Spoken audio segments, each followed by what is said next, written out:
Hello साथियों, आप सभी का स्वागत, अभिनंदन। सभी साथियों गुड मॉर्निंग, सुप्रभात। दोस्तों जल्दी से सभी स्टूडेंट जुड़ जाइए, क्लास को लाइक और शेयर जरूर कर दीजिएगा। आज हमारा टॉपिक है कंप्यूटर मेमोरी। दोस्तों कंप्यूटर की मेमोरी होती है, आपकी भी मेमोरी होती है ना। दोस्तों आप कहते हो सर मेरे को मेमोरी गायब हो गई, मेरे याद नहीं आ रहा।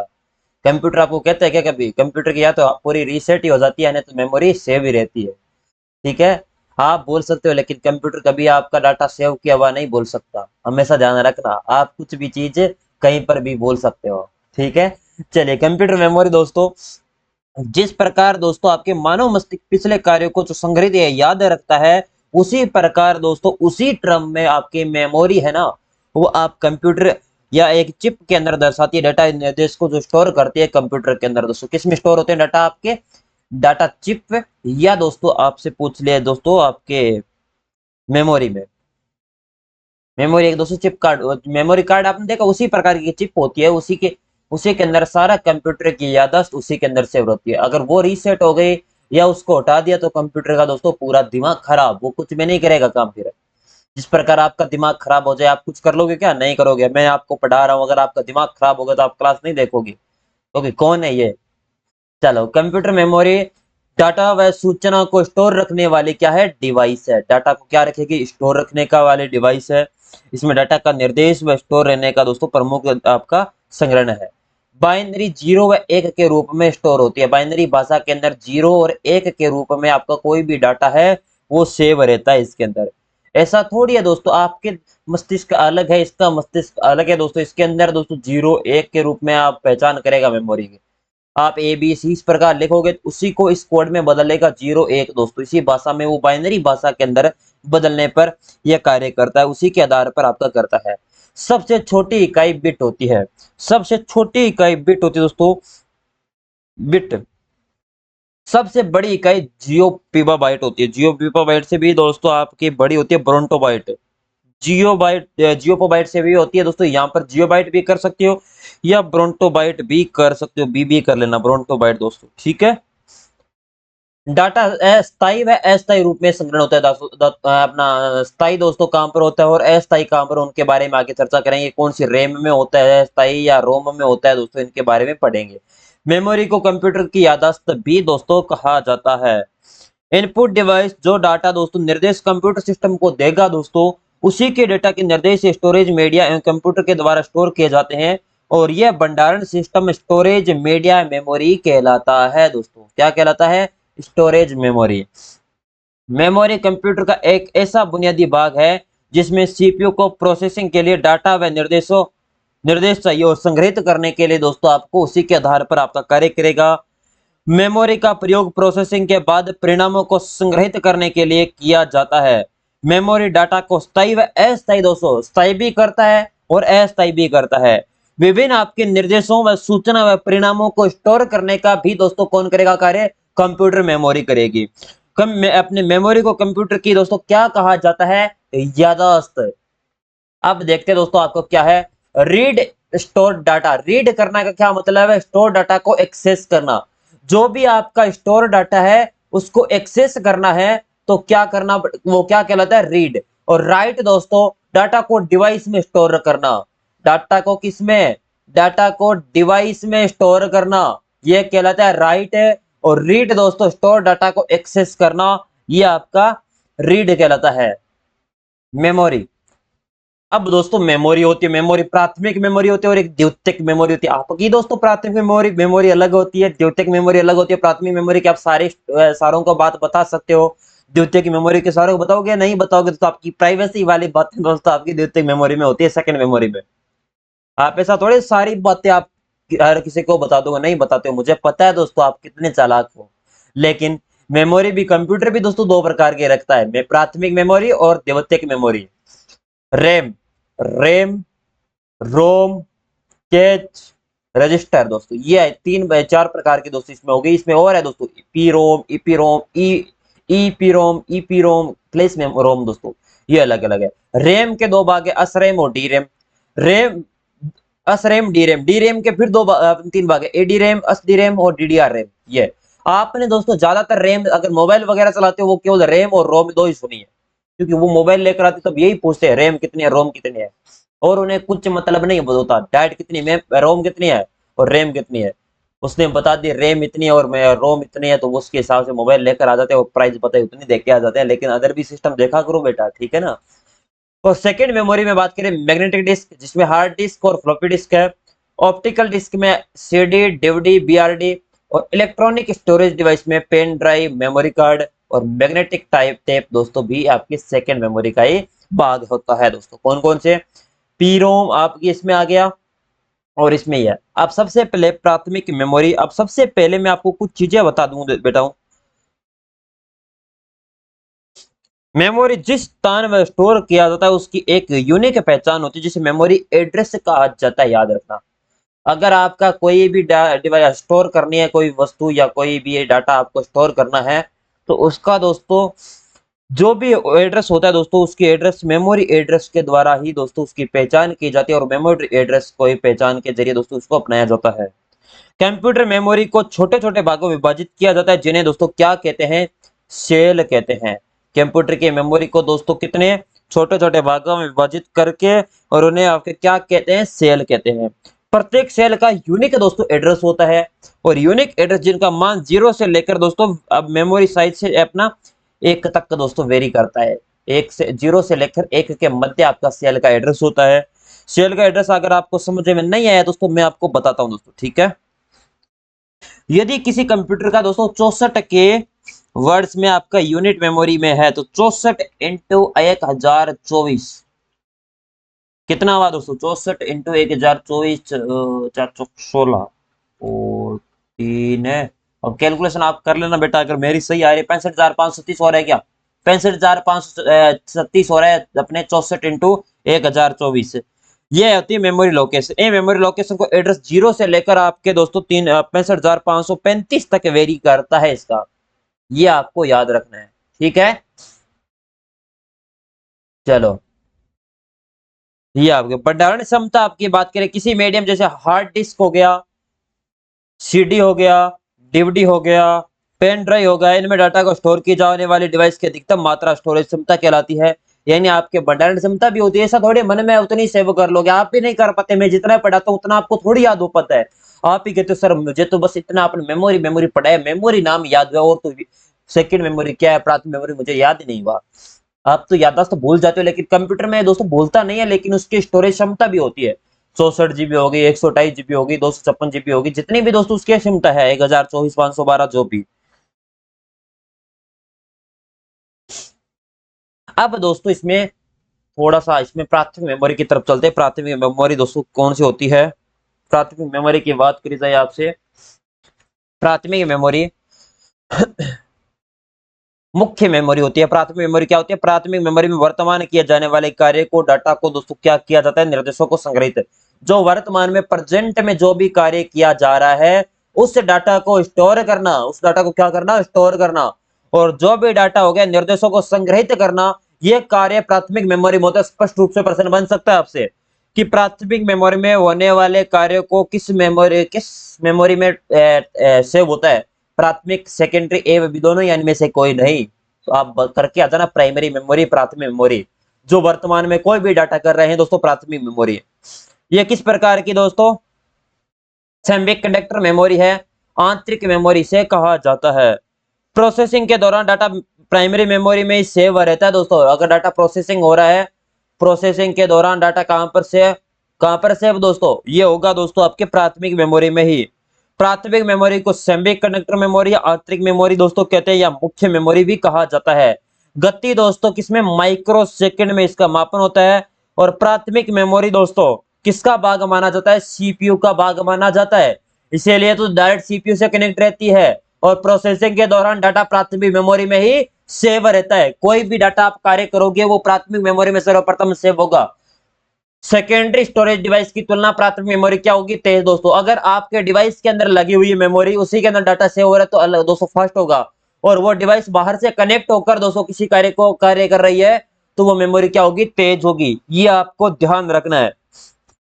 यानी प्राइमरी मेमोरी की गति सेकेंडरी मेमोरी से दोस्तों, सेकेंडरी स्टोरेज डिवाइस से, यहां पर याद रखना सेकेंडरी स्टोरेज डिवाइस, जैसे आपकी पेन ड्राइव हो गई, मेमोरी कार्ड हो गए, ये दोस्तों बाहर लगे होते हैं ना, इनकी तुलना में प्राथमिक मेमोरी क्या होगी, तेज होगी। अब आपसे पूछा जाए आगे दोस्तों इसमें क्या दे रखा है, आप अपने प्रकार दोस्तों, प्राथमिक मेमोरी के सर्वप्रथम दो प्रकार, रैम और ROM. Random access memory, read only memory दोस्तों, नाम से ही समझ चुके होंगे दोस्तों, रैंडम एक्सेस मेमोरी अस्थायी मेमोरी है ये।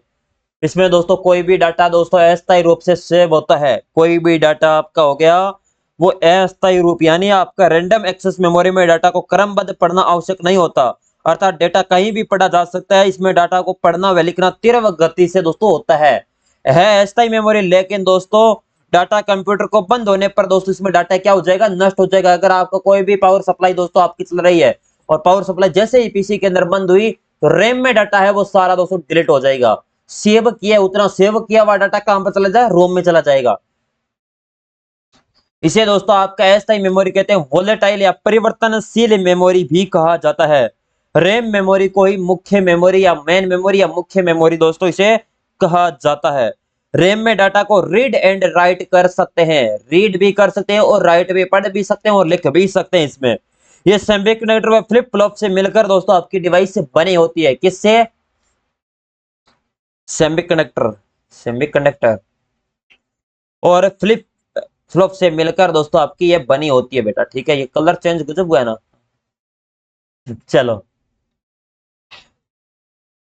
और इसमें रैम को कंप्यूटर में वर्किंग मेमोरी भी दोस्तों के नाम से भी जाना जाता है, मुख्य मेमोरी, मेन मेमोरी या वर्किंग मेमोरी। प्रोग्राम रन होते समय रैम में जाता है दोस्तों, आपका कोई भी प्रोग्राम चालू कर रहे हो उसका सारा कार्य कहां पर हो रहा है, रैम में। पावर सप्लाई बंद होने या कट होने पर वर्तमान कार्यरत डाटा क्या हो जाएगा, नष्ट हो जाएगा। मदरबोर्ड पर स्थित डाटा को रीड एंड राइट करना, मदर बोर्ड के अंदर कोई भी डाटा है उसको रीड एंड राइट भी कर सकते हैं इसके अंदर। इस रैम को रिफ्रेश की आवश्यकता होती है, बार बार रिफ्रेश करने की क्या होती है, आवश्यकता, ताकि सारा डाटा उसमें अच्छी तरीके से प्रॉपर किया काम कर सके। रैम को कंप्यूटर में दोस्तों मदरबोर्ड के विशेष सॉकेट, जिसमें आप कौन सा सर्किट कहते हैं, SIIMS दोस्तों, कौन सा, SIIMS दोस्तों, ये स्मॉल एस आएगा ना, यहाँ पर स्मॉल एस आएगा, SIMMS, single inline memory module दोस्तों, याद रखना full form, single inline module दोस्तों, मेमोरी मॉड्यूल दोस्तों, सिंगल इनलाइन मेमोरी मॉड्यूल दोस्तों, ये इसकी फुल फॉर्म है। इस सॉकेट के अंदर दोस्तों इसको लगाया जाता है और प्रोग्राम ओपन करते समय आपका डाटा कौन कहां पर जाएगा, अस्थायी मेमोरी में जाएगा, रैम में जाएगा, तब रैम ही एक्टिव होती है। इसका दोस्तों किसी भी एप्लीकेशन या प्रोग्राम कार्य करते समय रैम में डाटा स्टोर करती है और स्टोर डाटा को जो भी आपका कार्य है, जब एप्लीकेशन क्लोज होती है तो डाटा नष्ट हो जाता है और जब तक एप्लीकेशन चलती है उसमें डाटा रहता है दोस्तों, ये आपको याद रखना है। ये आपके, अब दोस्तों इसमें रैम में भी अलग अलग प्रकार है। रैम में दोस्तों दो प्रकार है, एसरैम, डी रैम। एसरैम की बात करें कौन सी होती है, स्टैटिक उपयोग दोस्तों सुपर कंप्यूटर में एसरैम का काम पर एस से सुपर दोस्तों हो जाएगा, ठीक है। या एस से वैसे सुपर नहीं होगा दोस्तों, वैसे स्टैटिक है, लेकिन याद रखने के लिए एस से सुपर, सुपर कंप्यूटर में इसका प्रयोग। स्टैटिक रैंडम एक्सेस मेमोरी दोस्तों, यहां पर शुरुआत में चेंज हुआ है नाम दोस्तों, स्टैटिक रैंडम एक्सेस मेमोरी दोस्तों। इसमें दोस्तों रैम प्रमुख रूप से कैश मेमोरी के रूप में कार्य किया जाता है दोस्तों।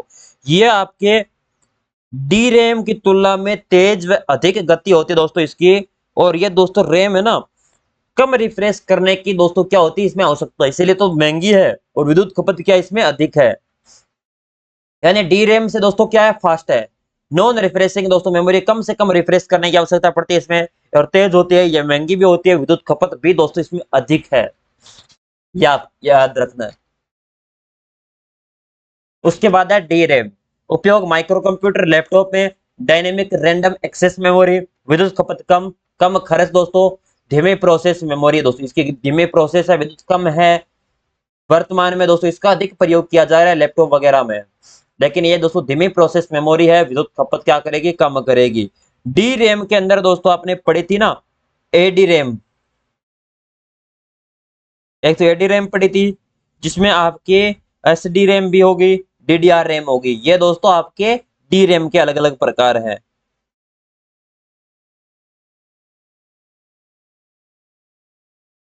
जिसमें मुख्य दोस्तों आपको याद रखना, एक तो एसडी रैम जिसका नाम है आपके साइनेकोरिनस अपने डायनेमिक रैंडम एक्सेस मेमोरी, और एक आपने पढ़ी थी है कौन सी, डीडी रैम। चलो वो आपकी इंपॉर्टेंट नहीं है वैसे दोस्तों, ये डीडी रैम तक याद रख लेना, आगे इसके बाद मत याद करना दोस्तों, इतना थोड़ी डीप में पूछेगा आपसे प्रश्न, इसलिए मैंने नोट्स के अंदर तो लिखा ही नहीं है। रोम रीड ओनली मेमोरी। अब दोस्तों मेमोरी का दोस्तों प्राथमिक मेमोरी का प्रथम भाग कंप्लीट हो चुका है, उसके प्राथमिक मेमोरी का जो रैम वाला, अब रोम की तरफ चलते हैं। रीड ओनली मेमोरी अस्थाई मुख्य मेमोरी से कहा जाता है। यह दोस्तों रोम मदरबोर्ड के अंदर दोस्तों उपस्थित होती है, कहां पर,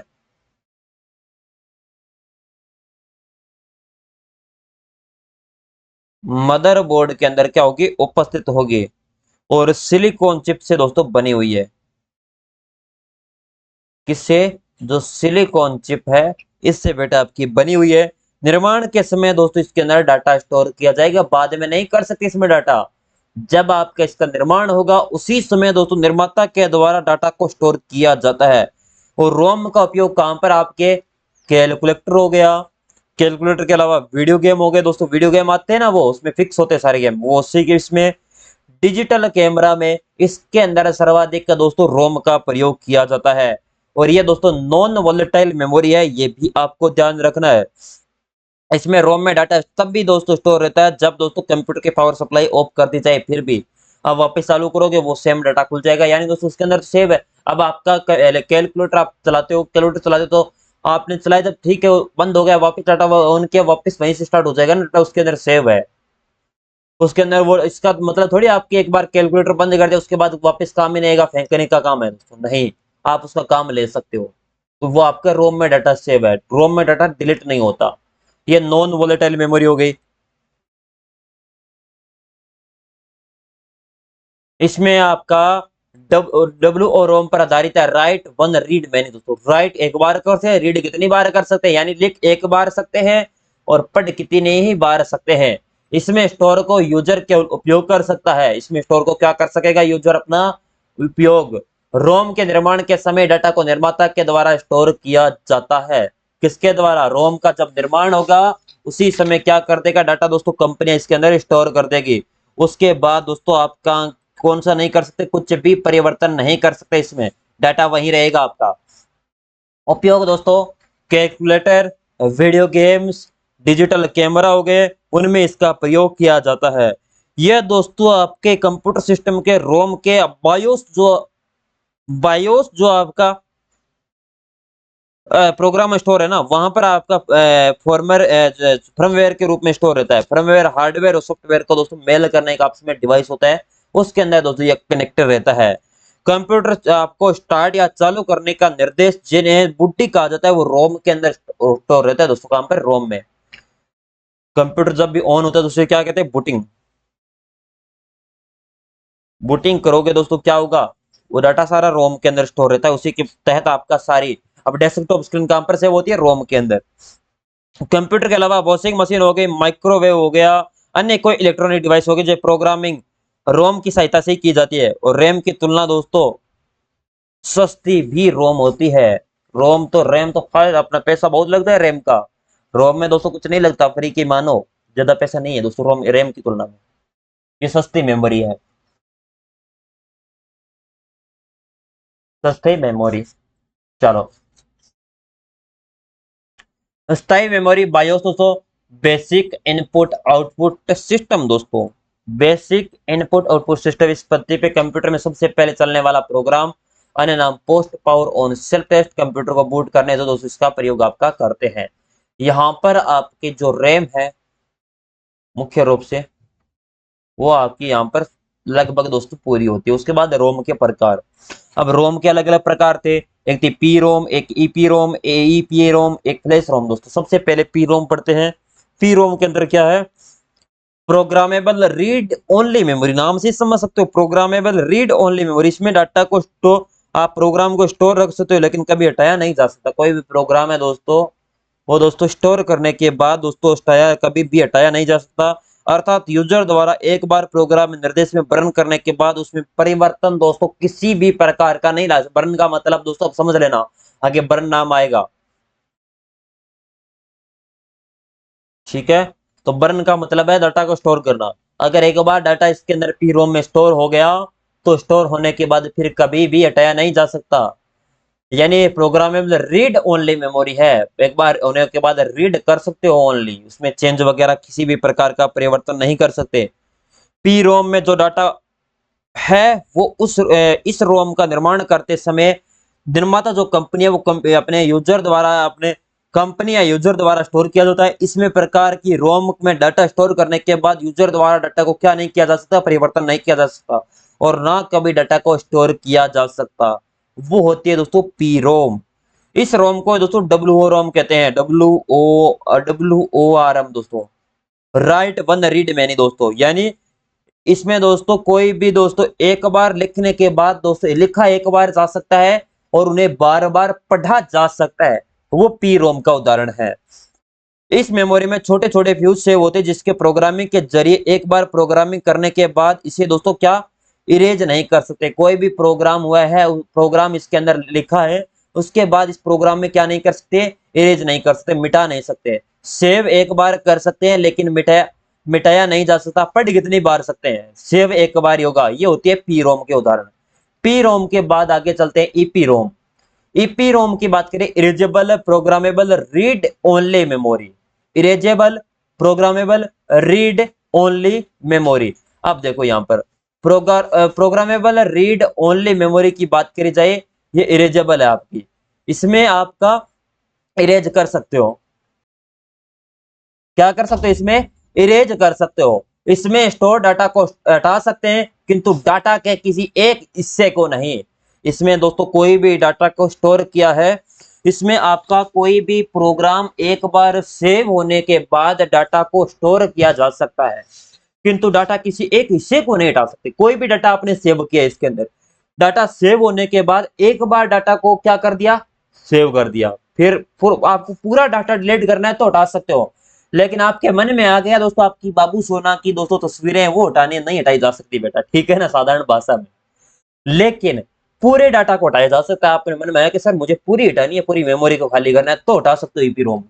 पुनः प्रोग्रामिंग की जा सकती है। इसमें क्या की जा सकती है, पुनः प्रोग्रामिंग की जा सकती है दोस्तों। पेराबैंगनी किरणें के माध्यम से पुनः दोस्तों बर्न किया जा सकता है। पेराबैंगनी किरणें है ना, उनके द्वारा दोस्तों इसमें भरा जा सकता है।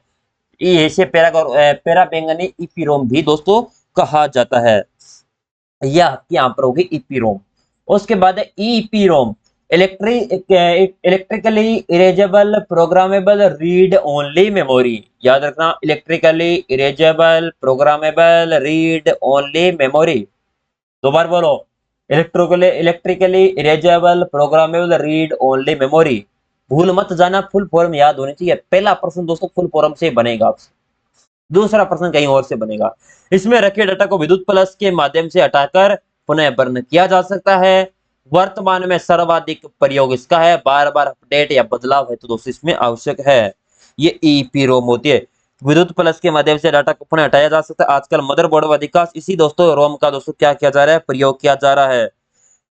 वर्तमान तकनीक के अनुसार रोम में बार बार अपडेट या बदलाव किए जाते हैं। वो जो ईपी रोम है ना, electrically erasable programmable read only memory, इसी की आवश्यकता होती है। इसके बिना दोस्तों आजकल किसी भी सॉफ्टवेयर में प्रोग्राम एडिट नहीं किया जा सकता। आप कहते हो ना सर मेरे मोबाइल के अंदर अपडेट आता है, तो इसी के माध्यम से सारी चीजें अपडेट होती है। अगर ये आपके मोबाइल के अंदर रोम नहीं लगी होती तो दोस्तों आप अपडेट नहीं कर सकते। ठीक है, आपको पूरा दोस्तों समझा रहा हूँ आराम आराम से, जितना मेरे पास नॉलेज है उससे 100% देने का प्रयास कर रहा हूँ बेटा, ठीक है। कोर्स आराम से चलेगा, जल्दबाजी नहीं रहेगी, क्योंकि कोर्स एक दोस्तों स्टार्ट करना आसान है लेकिन कंटिन्यू और कोर्स पूरा करवाना और समझाना एक बहुत कठिन चैलेंज होता है। पहले क्लास पर, हमारी क्लास पर भी 800 प्लस व्यूज है, लेकिन आगे आगे धीरे धीरे दोस्तों आप कंटिन्यू नहीं रहते, मुझे पता है दोस्तों। वो वहां पर 800 बच्चे अगर रेगुलर रहते दोस्तों तो बहुत आनंद आता। रेगुलर हमारी क्लास को 800 बच्चे देखते, मजा आता ना। लेकिन इतने पढ़ने वाले बच्चे नहीं है। अगर यहाँ पर मैं इस चैनल पर कॉमेडी स्टार्ट कर दूं तो आप दोस्तों देखोगे, लेकिन एजुकेशन चैनल एक ऐसा है दोस्तों जिसको ग्रो करना बहुत कठिन होता है। और जहां पर दोस्तों आजकल मैं देख रहा हूँ काफी दोस्तों कि जहां पर टीचर है या तो कोई फालतू का कंटेंट पढ़ा रहा है, वहां पर अच्छे व्यूज आ रहे हैं। मुझे पता है दोस्तों अच्छी क्वालिटी कंटेंट के ऊपर व्यूज कम आ रहे हैं। ये आजकल का ट्रेंड है दोस्तों, ऐसा नहीं है मेरे लिए। मैं सारे चैनल दोस्तों फॉलो करता हूँ, वहां पर देखता हूँ जो टीचर अच्छी तरीके से मेहनत कर रहा है। कोई टीचर दोस्तों ऐसा नहीं है कि मैं सारे टीचर दोस्तों जहाँ पर अच्छे व्यूज आ रहे हैं वो गलत पढ़ा रहे हैं, नहीं। कुछ टीचर जहां पर तो वो अपने दोस्तों डायरेक्ट अगर या तो एमसीक्यू दोस्तों करवा रहे हैं, एमसीक्यू करवा के दोस्तों डायरेक्ट उत्तर टेक करवा रहे हैं, वहां पर व्यूज अच्छा आ रहे हैं, स्टूडेंट को पसंद आ रहा है, लेकिन दोस्तों वो आपके लिए नुकसान है क्योंकि उसमें आपका टाइम खराब हो रहा है। अगर मैं 1 घंटे के अंदर आपको 40-60 क्वेश्चन करवा दिए, टिक करवा दिए डायरेक्ट, उसका मतलब क्या है? और या आपने पूरी हमने हमारी क्लासें देखी एमसीक्यू की दोस्तों, जो हमने 2-2 3 टॉपिक की क्लास लगाई है, उसके अंदर हमने पूरा बेसिक से बताया ताकि आपका पूरा रिवीजन हो जाए। ऐसा नहीं हो कि आप सोचो कि सर टाइम खराब हो गया। आपने दोस्तों कंप्यूटर का सामान्य परिचय पढ़ा, आपको ऐसा लगा है क्या दोस्तों पूरा 6 क्लासें लगी उसमें, 6 क्लासों में पूरा का पूरा सिलेबस आपको ऐसा लग रहा है कि सर कंप्यूटर में कहीं से भी प्रश्न पूछ ले हम नहीं छोड़ेंगे, ऐसा आपको प्रतीत होना चाहिए। अगर ऐसी आपके अंदर एनर्जी आ जाती है तो आप दुगने पर्सन ऑटोमेटिक से ही कर देते हो दोस्तों, ठीक है ना। अगर नहीं आता होता है वो भी कर देते हो।